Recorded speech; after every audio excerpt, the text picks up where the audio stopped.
At least 50 people have been killed, 150 people injured, and more than 20,000 homes have been destroyed after a series of earthquakes measuring 5.6 on the Richter scale struck southwestern China, according to state-run media.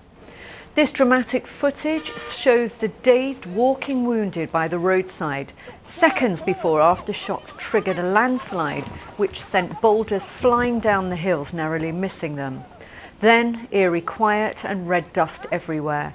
The quake hit the Yunnan province, tearing 6.1 miles into the ground, and local press said 100,000 people had been evacuated from the region. Locals used Weibo, a Chinese social network similar to Twitter, to describe how they ran out of shaking office buildings, seen here as the ground shook following the earthquakes. Local officials said teams had been sent to distribute tents and blankets to those who've been affected. I'm Anne Salter, thanks for watching. Stay tuned for the very latest news and updates throughout the day with us at ibtimes.co.uk. According to the Chinese media, and at the same time they have already evacuated 100,000 people from the area. It's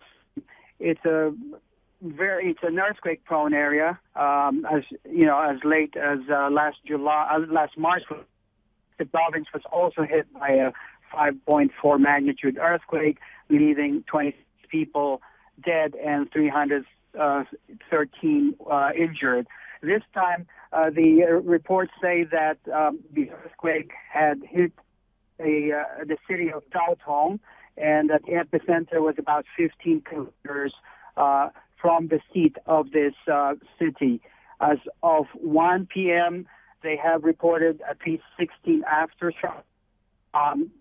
Work teams are on their way to the quake-hit area, and they are transporting thousands of tents, quilts, and coats.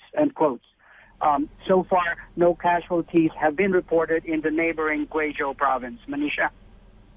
Okay, I guess this is the concern, isn't it? You say it's an earthquake-prone area, and still very fresh in our memories was that huge, the devastation in 2008 of the Sichuan quake, and that pretty much in the same area. Yes, it is. In fact, I was talking with somebody who was just there 2 days ago, and he was telling me how he observed that many of the houses there are actually looking very fragile and very prone to collapse in earthquakes like this one. So that is the fear of the local officials. I think that the local officials are organizing, work teams to deliver the goods and also to help those who were injured during this quake. The fear too is that the aftershocks could cause more damage. Manisha? Yeah, and this is a concern, isn't it, Jaime? This ongoing aftershocks, the fact that there have been a series of quakes, just when you think you can get in there and help, there could be another ground shaking. Do you think that the authorities are equipped to deal with the problems, to deal with the buildings which you say would already have been destabilized by previous quakes? The Chinese generally are quite organized and prepared for natural disasters like this. The only concern is whether these places are accessible enough or easily accessible to these work teams who are now on their way.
you.